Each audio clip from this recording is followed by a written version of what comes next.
The most important piece of equipment, the heart of creating visual content, isn't a camera or software. The most valuable knowledge in producing visual content, it's not going to revolve around the technical side of using video production programs. Well, hello. Welcome to this casual but really information-packed video on beginning insights to creating wildlife content on a budget. I'm not going to be rehashing a lot of information that you're going to be finding in common videos on budget photography, but rather I'm going to be covering some really important points that aren't talked about enough. That doesn't start with gear, and it doesn't start with software. For here, right now, is going to be starting with giving you a big picture look at what the entire thing about creating wildlife content involves. It's not going to be very long, but it's going to be important. What that is going to cover are the skill sets that are important to creating wildlife content. It'll cover a little bit about the entire workflow process. And then once those two are covered, we'll dig into some of the gear, software tools, and dive into budget DSLRs. The important thing to know about skill sets, you'll find out, is that most of the knowledge that you really benefit from is going to be revolving around visual storytelling skills. The important pieces of the workflow process might surprise you by the fact that I don't store a lot of my files. As far as gear, software, and budget DSLRs, the most important equipment really isn't any of them. It's actually your PC. And the technique tips that's coming up on the end of this presentation is going to show you the number one why. What's the benefit to you or me about creating wildlife content? Diving right into the skill sets. Aside from capturing still or movie or visual content in general, the most important piece is going to be sound and audio. Not talked about often enough, I think, but actually sound recording is more important than video gear. And the reason for that is because it's been shown that good sound quality holds audience retention, while the inverse is also true. If you have really crappy audio, your audience isn't going to stick around. The second skill set that's pretty important is going to be revolving around planning and even possibly storyboarding if you want to get that deep into it. Your planning methods don't have to be elaborate. You can be, one of those people that just grab a napkin and jot the ideas down and go from there. Or you can go on the total opposite end and get specialized software that helps you create storyboards and a very exacting plan for the presentation that you want to do. But either way, you have to have some kind of planning involved. It's not like you're going to be able to wing it and come up with some kind of a quality show. Another skill set is film methodology, and you don't have to go deep in this either, but you do have to cover some of the basics. And some of the basics are going to be revolving around transitions, for example, and what they call shooting for the edit. And this is really valuable because it helps the flow of your presentation a lot. Graphics animation? Well, that doesn't have to get elaborate. A lot of the top dog video production software applications, they already have graphics included. It's a very basic level. Then, of course, there's the video production applications themselves, which are kind of dominated by three top dogs. One of those would be Apple, another would be Adobe, and a really big up-and-coming one is DaVinci Resolve. An image editing application is probably something that you're going to want in your tool bag as well. Then comes workflow. Everybody's got their own little tweaks and quirks when it comes to how they do things, but it generally follows this you really have to get into content vetting. I think a lot of people really don't realize how much content you capture that you don't use. It's probably something like an 80-20 rule, where the majority of what you get probably won't see the light of day in somebody's presentation. And the way to call that and just bring about the best of the video for your presentations is a topic that could probably take an entire video all on its own. Next is assembling the visual and audio content on a timeline. And for that, they have the top 3 programs that I'd mentioned. There's a plethora of video production programs out there. But if you want to up the bar and get into doing some real quality work, the top 3 are going to be probably your best bet. Incorporating third-party things like graphics, other people's photographs, other people's videos, other people's music is also kind of an important piece, because even on sites that you acquire free material from, they do ask for an attribution and to be able to give, you know, the artist credit for the stuff that they're letting you use. Then outputting and publishing the file is not as simple as just uploading a file. It has to do with other elements that are involved in a presentation that's complete, which are a thumbnail. You want to be picked among all the other ones, because you're doing a presentation for it to be watched. You don't want it to not be watched. A thumbnail is pretty important that way. The other piece is SEO, which is using keywords to have whatever platform you've uploaded your video on presented to the people that are going to be the most interested in viewing the content. So that's my workflow anyway. But yeah, there's one piece that I left out that's a pretty big piece in everybody else's usual how-tos on budget videography and photography, and that's the whole big topic of doing storage and backups. And since I do this as a fun pastime, I save myself a lot of cost and a lot of time by not having a storage system. It's true. As soon as the files that I want to use in a video production have been used, they're gone. I dump them. I don't save them. There's no reason for me to save them.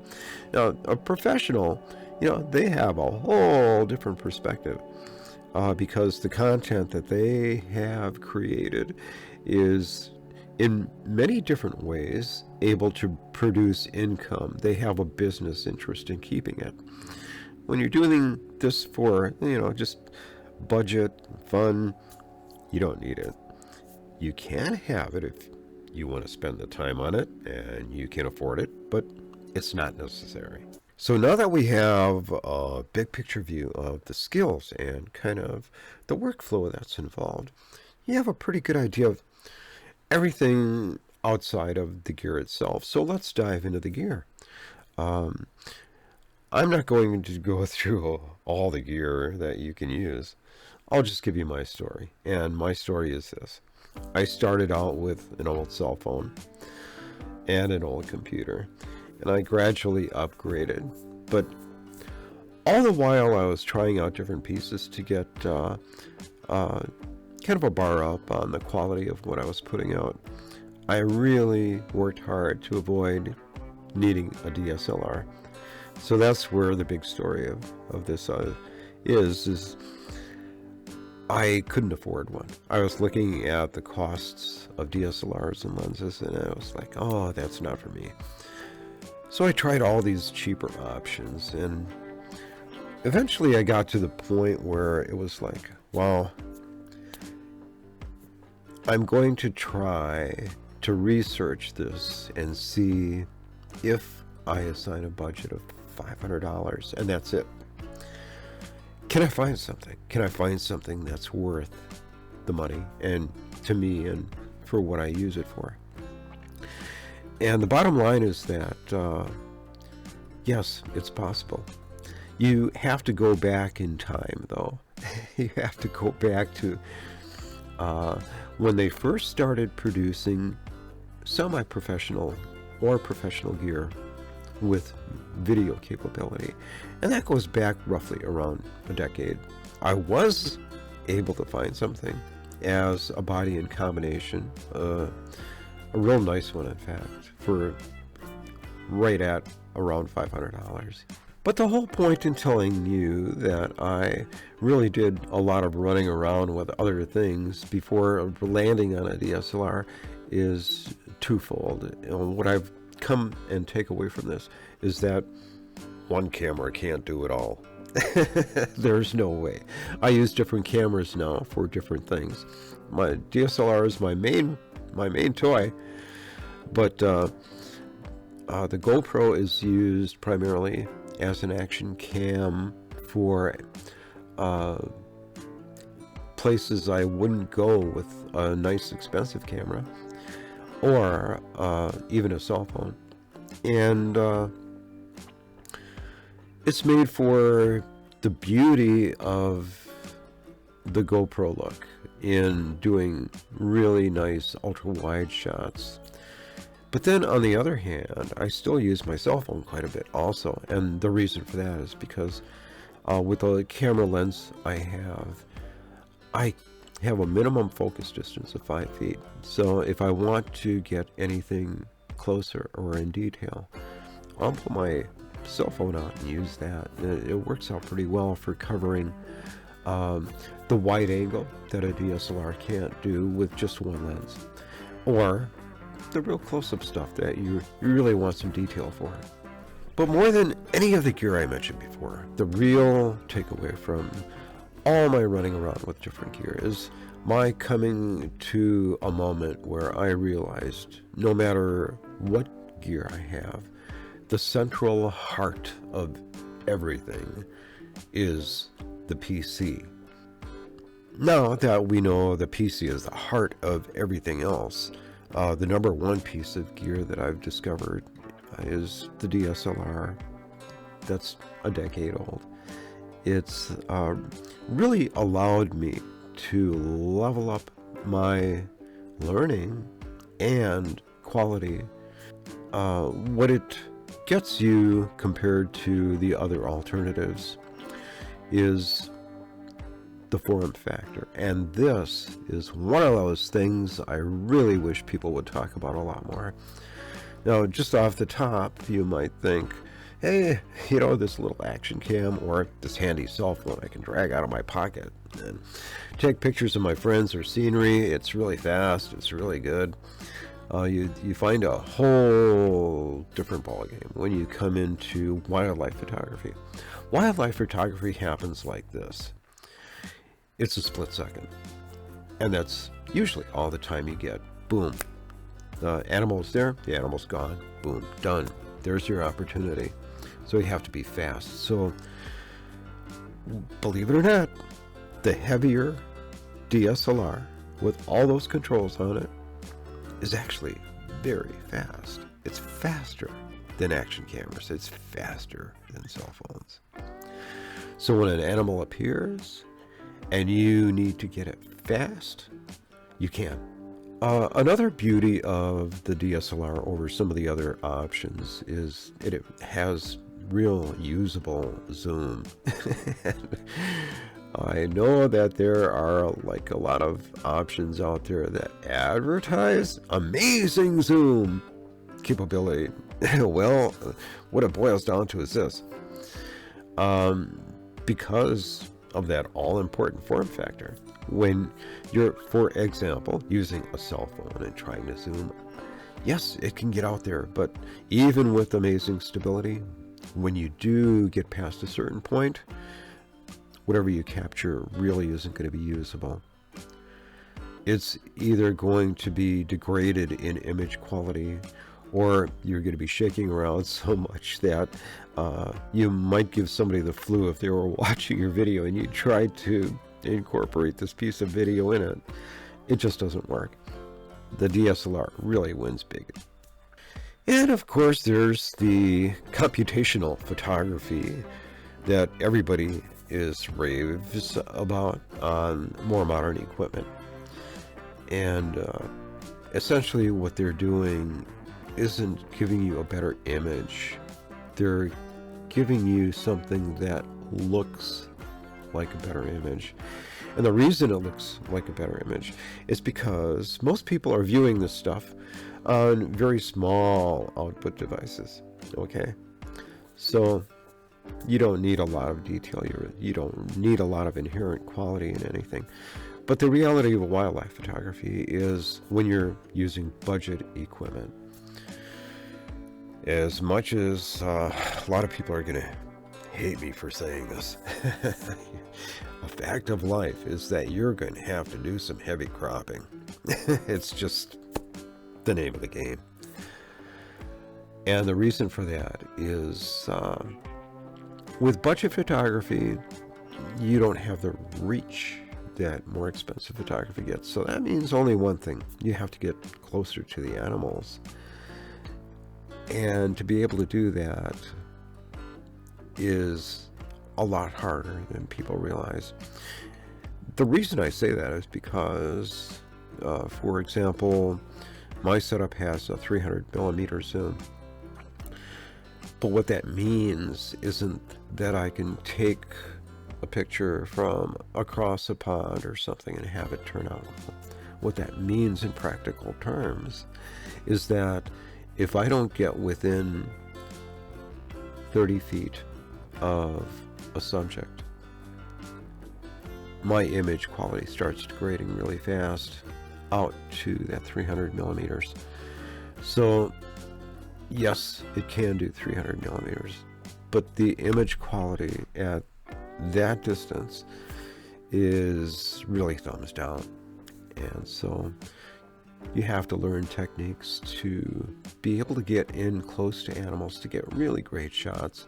And when you can't do that, and say they're like, rather than 30 feet out, they're like 60 feet out, well, that's what happens a lot. And when that does happen, that's when you have to crop, and it's unavoidable. Another advantage to DSLRs is the ability to change lenses over.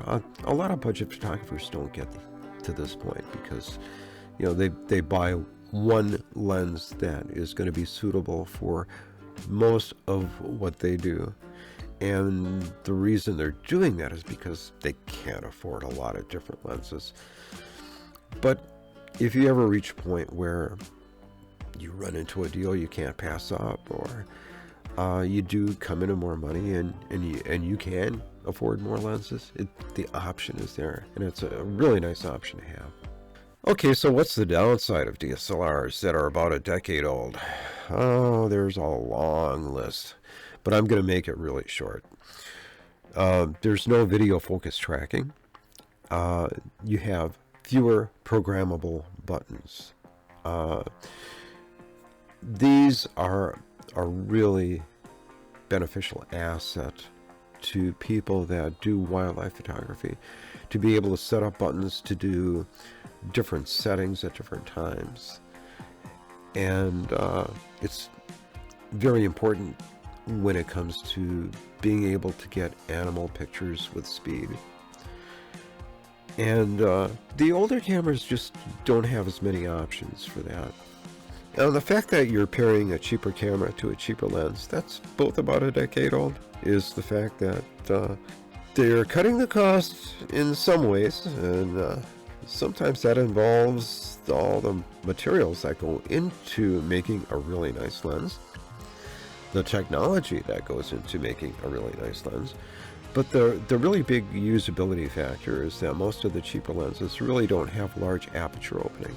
And what that means in practical terms out in the field is basically that when the light gets low, you're done. It doesn't have very good low light capability at all. So it's just a fact that comes with the territory. Another really quick disadvantage to an older DSLR is the shooting speed and buffering capability. Normally the way things work out in the field is you're taking long burst shots. You want as many shots of that particular subject as is practical with the limited time that you have with them. And what that does is some pictures will be better focused than others. Some pictures will have a better presentation of the animal than others. And since you only have a very short limited time to capture that animal, you want as many opportunities as possible. And the older cameras just don't have a burst rate capability that the newer ones do. And not only that, but the technology for storing pictures is not nearly as fast. So you run your buffer up on your little micro card, and then you have to wait for the camera to catch up, and then you can go again. But that's a downside to some of the older camera bodies. And of course, you can't figure on getting updated firmware for older cameras. Whatever hiccups they had when the company last supported them is something that you're just going to have to learn to live with. And the last point is probably one of the biggest, and I'm going to touch on this a little more later on, but most modern shooting advice is not applicable to older cameras. And before I caught on to this, it cost me a great deal of time and effort. The reason for that is with the higher capabilities of the newer cameras, they're giving advice out that is above and beyond the capabilities of a camera that's 10 years old. But you don't know that when you're first starting out, so you're sitting there watching the video, and it's like, oh, I'm going to try that. And then you're out there spending time trying to make it work, and all of a sudden the light bulb comes on. This won't work on my piece. And you just wasted all that time. So we'll touch on that a little more later. Now for techniques and tips. The meat and potatoes of this video. The very first thing I'm going to touch on here, and the very biggest thing for tips and tricks, is answering the why you want to get into this in the first place. And I think the why that works for me is something that a lot of people don't consider, and actually applies to everyone else. And the reason for that is your health and happiness. This is a beautiful pastime that takes you out in nature, and it's been scientifically proven that there are many benefits to being out in nature, and that comes from a lot of the chemicals that are given off in a natural environment. They found that these chemicals benefit you as far as reducing stress. They benefit you as far as increasing your immune system. And to top those, you're getting all the benefits from the extra exercise too. So the number one reason I really love wildlife photography is because it literally makes me a healthier and a happier person. That's my number one. Now, the second piece I'm going to leave you with is that it's really beneficial to know animal behavior and environmental specifics. You don't have to go to school for this. These are things you just kind of can pick up as you go along. A big part of the fun factor in wildlife photography on a budget is the fact that it's not only about taking pictures. I've already talked about things happening really fast, like split-second fast when you're taking pictures of wildlife. Critters don't stay still for a very long time, and we're talking milliseconds here sometimes. One of the reasons for that is a technical thing with the DSLRs. They are loud. Except for the newest of new, very silent digital cameras, all digital cameras. When you're talking about a mirror DSLR, you wouldn't believe how loud it is when you're in the quiet woods in the middle of nowhere. And you flip that camera off, it's like, and the animals freak. As soon as you start shooting, it's going to be alarming to them, and they're going to be thinking about going someplace else pretty fast.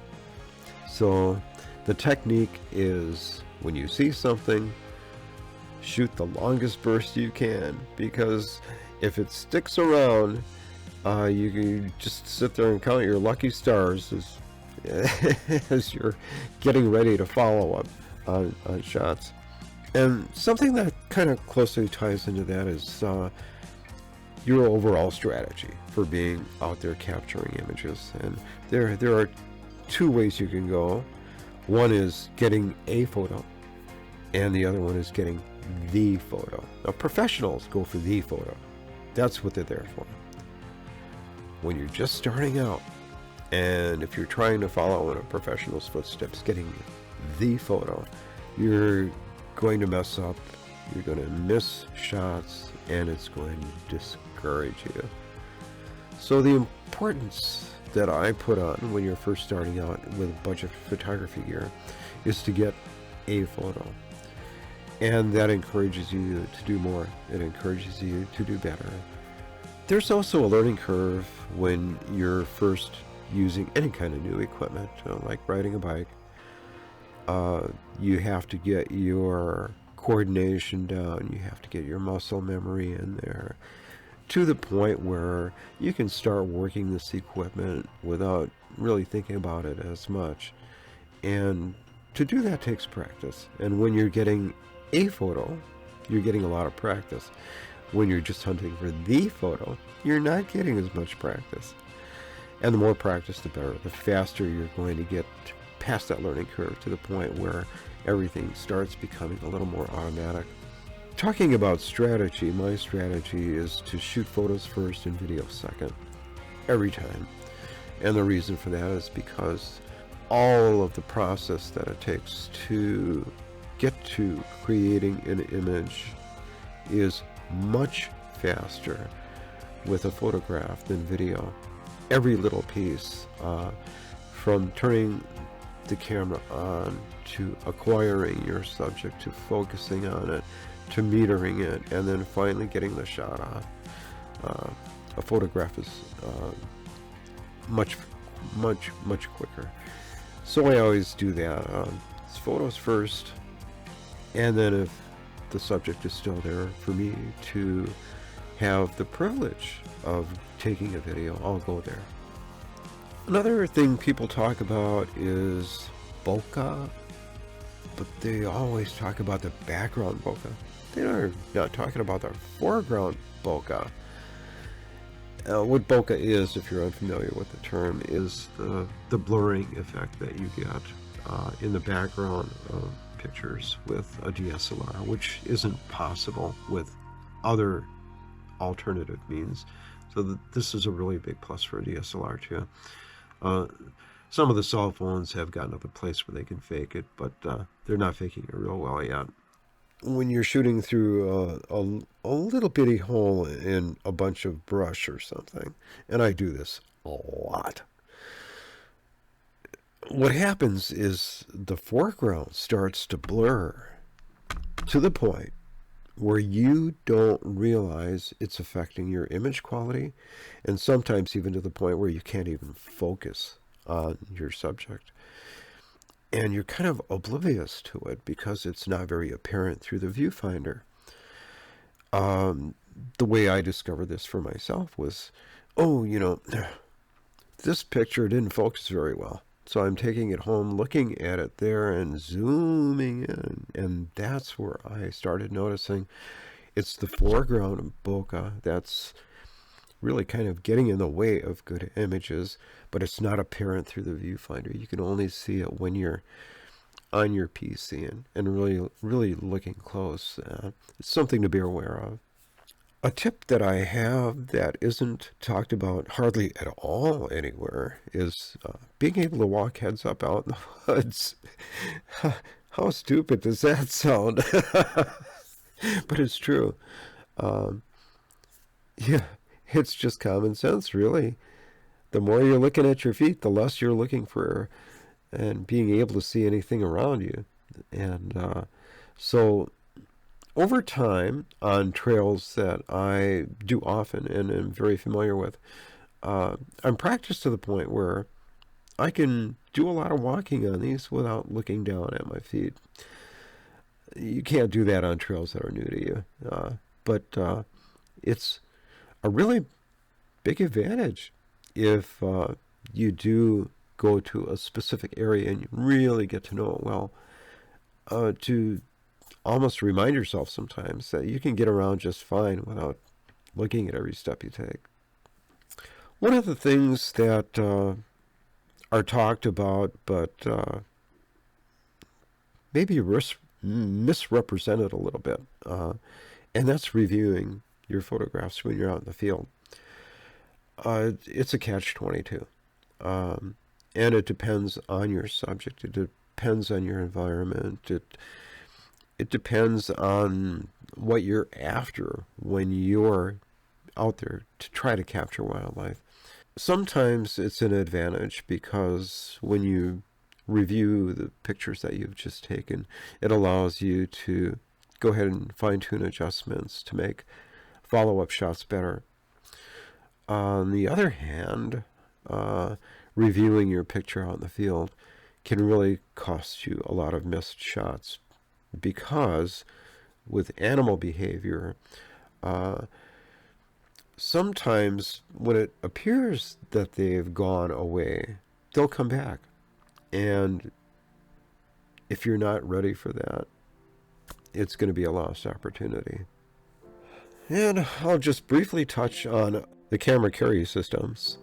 There are a lot of different great options, and one really isn't inherently better than the other. It really all boils down to personal preference. Nobody's going to use my method. I have a pretty unique method of a camera carry system. I'll show you in a moment, but I'm just bringing this up because it's going to be important at one point or another as you're getting around in the field and wanting to keep your gear from flopping around. When a person is just covering some ground to get from one place to another, one of the things you really want is a way to hold your camera hands free without having it bounce around as you're trying to get from place to place. For me, the monopod just tucks into my arm and it keeps it from being bothersome. Even though when I'm shooting and supporting the camera somewhat using the monopod, when I'm using the back screen to go ahead and capture subjects, I'll go ahead and support the camera with my neck strap and the monopod